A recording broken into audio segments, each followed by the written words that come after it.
How many meters do you think this pool is? Should we step it out? It's about 10% of my normal race. It's not that bad, it's nearly 6 meters. Okay. So probably just more than 10% of my Olympic race. We're visiting Emma today. Emma Chelius has just returned from the Olympics with a South African record. And this is just to show you where she had to train during lockdown.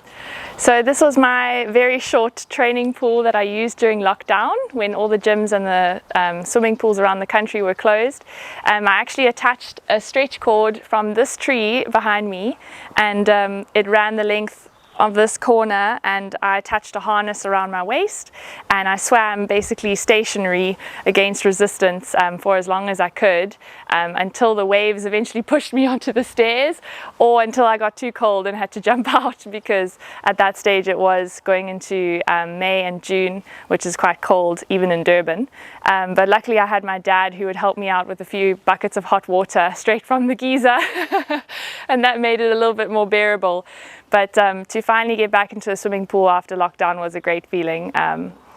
I wouldn't say every day because we were going into winter, but it definitely was part of the method that I used to keep fit during lockdown. And yeah, just over a year later, I've just returned from the Olympics, so it's crazy how far we've come. Yeah, so you don't need an Olympic-sized pool to Yeah, train. exactly. And the reason why we're talking is we want to invite you to listen to the podcast I did with Emma, where she tells a story of her journey and obviously the exciting part at the Olympics. So yeah, we hope you'll give it a listen. Yeah. Thanks so much for having me.